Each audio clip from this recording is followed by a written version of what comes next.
Well, first of all, we're delighted to be here. Yates and I are going to have an exchange and a conversation. First of all, we'll introduce ourselves. My name is David Ruebain, and I was a lawyer. I was a special educational needs lawyer, and I've always been a disability activist. And I now run something called the Conservatoire for Dance and Drama, which is a bit of a body swerve from all of that. I'm Yates. I'm a curator currently working at an institution in Lithuania called Rupert. And next year, I hesitate to call them programs, we're just discussing this, they're more parameters, but they're a series of programs in our institution which look at care and interdependence, particularly as they've been informed by the disability rights movement, but also because of our relationship. So that's been crucial for developing these programs. So Yates and I have had a relationship for several years, and we've chosen to not ignore the differences between us as well as the similarities. And it was muted. Oh, I thought I had a very booming voice.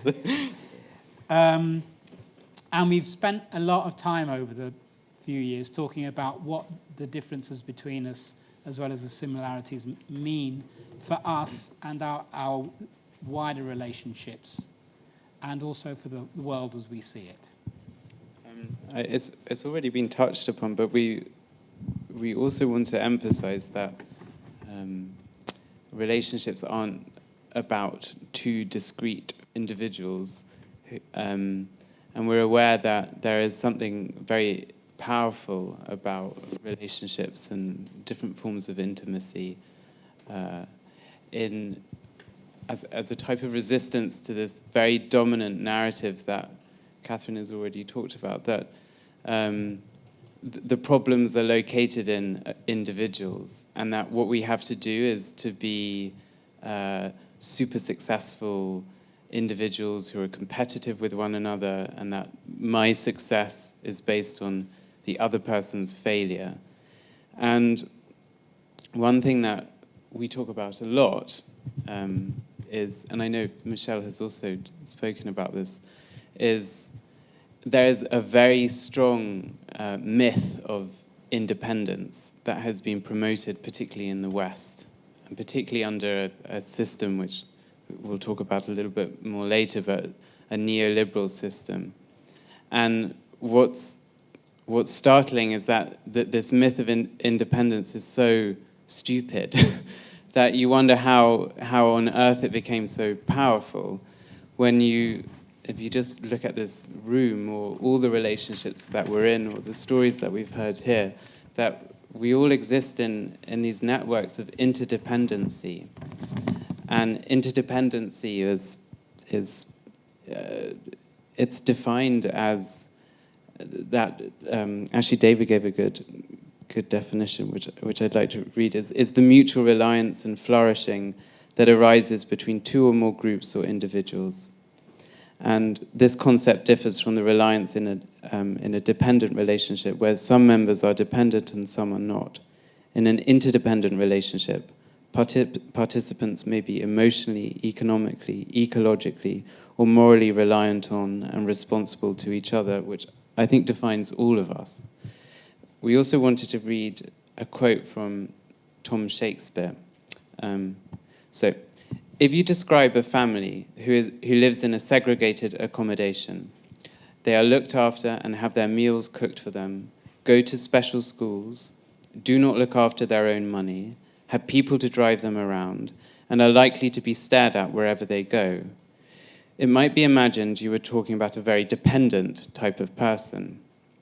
You could be describing the British royal family. And I think that sort of exposes how all of us are interdependent, even the royal family. We wanted to just briefly also describe and define what neoliberalism is, because Catherine's already talked about the system, and maybe to define it even further as the sort of dominant system that we're living in has been described as neoliberalism, which is it's a political form of globalization, which has mostly come out of the US. It's based on market competition, but it also produces it encourages producing types of individuals which are based on these ideas of competition and individualism. And ultimately, it's an unsustainable system because nobody, as we've just described, nobody exists as these fully independent beings. So one of the reasons that we're here and why we value the importance of relationships and allyship and solidarity is because it makes it clear that there are other ways of being together in a system which tells us that the only way to be is to be independent and successful and competitive. And I think just in this room, this room for me is a very profound example of rendering quite visible how we are interdependent on each other, how the stories that we hear can be very empowering, and also how, I'm speaking for myself here, but whenever I feel slightly politically hopeless, which I think a lot of people my generation feel, is to remember the feminist dictum from the 1970s, this saying that the personal is political, which is what David has told me several times. And for you, I guess one of the questions for David was, why has the personal been political, and how has it continued to inform your work? I think, so it's been clear to me for a long time that what I can do now and how I can function is a consequence of my connections with other people. And that also, just to pick up on some of the points Yates made, our connections are a witness against the idea that the only way of being is as an individual in a system that will only value us separately, not communally or collectively. So I was born with a noticeable impairment, and in the 1960s, when I was born, everybody was segregated if you weren't, quote, normal, unquote.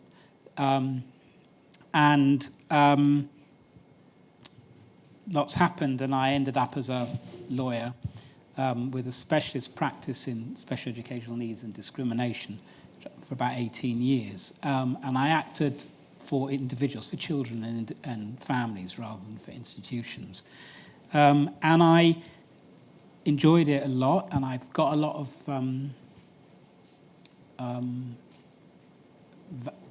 a lot of value for me out of being able to do that work. But I changed work because I realized that there's only so much you can do with individual cases. So you could have a success or a victory in one case, but you'd find the same problem coming up with another family and another child and another situation time and time again. And I wanted to see what I could do more than that. And so I moved into legal policy work, really, and then into broader equality and diversity systemic change programs. But through that, it's become increasingly clear to me that the law is necessary, but it has its limitations. In fact, to my mind, equality law is a floor, it's not a ceiling.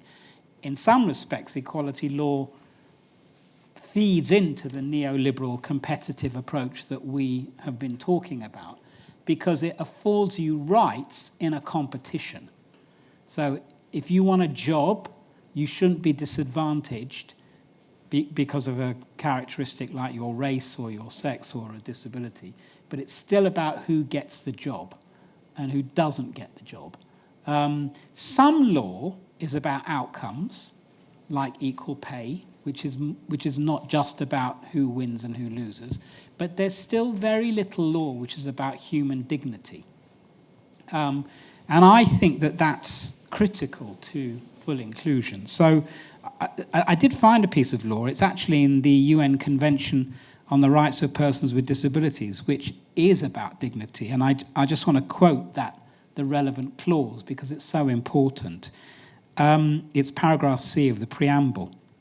And it says, reaffirming this convention, reaffirming the universality, indivisibility, interdependence, and interrelatedness of all human rights and fundamental freedoms, and the need for persons with disabilities to be guaranteed their full enjoyment without discrimination. To me, if the law has a future in helping us, and I speak this as a recovering lawyer, it is in looking at equality of dignity, not just equality of opportunity. And the other thing that I think we want to sort of move on to in conclusion is the growing understanding that relationships are themselves critical to change, and indeed as a revolutionary act.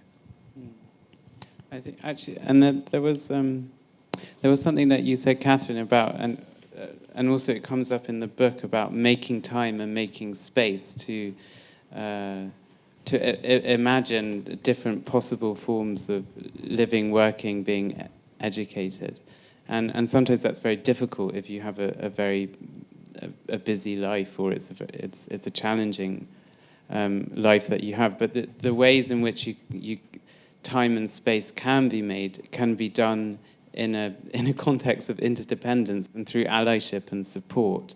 I think what's happening, what your story was, that made it very clear that here was not just an institution, but also individuals in that institution who were granting the time and space to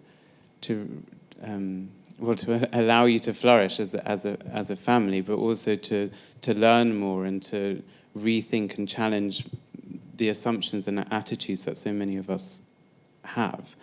And for us, I think there's also a question of, this is why I think allyship is so crucial, because it cuts across our various different positions in society. And I think it's that often the environment that we're in, or the powers that be, whoever they may be, but they would like us to have more division and more opposition between us. But the ways in which things are changed and done is through solidarity, but also, I think, very importantly, through commitment as well, that it doesn't become a tokenizing activity. And that commitment can manifest itself in various different ways, and through friendships, through relationships too. And I think that's also what's been clear here, is that the school and education, which is the kind of crux of this conversation, it also exists in these different networks of support, this room being one of them. But I think we'd like to end actually with talking about how, you will end with a case study, I see, but also how important listening is. And I really noticed when reading this book that it came up that we don't want to just be listened to, we want to be heard, and to have a plurality of voices, and that all of us need to spend the time and really actively listen. And for me, I know I'm talking now, but for me, I've learned a lot about listening and the importance of listening as a liberatory activity from David in your work. Well, I think I've found myself talking a lot about liberation and resistance and things, because I think that that's the space that we're in. And any relationship, any successful relationship, or any relationship, which is any determination to not give in to the idea that we simply have to compete with each other to live. Any attempt to do that, whether it's a friendship, a community, a relationship, is a liberatory activity. And listening is a key part of that, because we're all social animals, and we want to hear each other and know each other. And it might be a funny thing to say as a lawyer or as an ex-lawyer that I think this is as powerful as other aspects of change, but I do think so. And I'll give you, we'll finish with this example of, it was one of the cases I took when I was in practice, and it concerned then a young girl called Zara Manuel, and this has been in print, so I can talk about her. Zara is, well, now a young woman, but then was a child with cerebral palsy and was non-verbal. And she had had a successful time in a mainstream primary school, and she and her mother wanted her to go to the local mainstream secondary school, but the school resisted fiercely. They alleged lots of things, like she would disrupt their otherwise harmonious community by virtue of her being in a wheelchair. And the law, you know, I know the law. Well, I certainly knew the law as well as or better than anyone else. And we were able to win the case for her, but they still continue to refuse to accept her. And we had to go back to court time and time again to get an injunction to require this school to take her.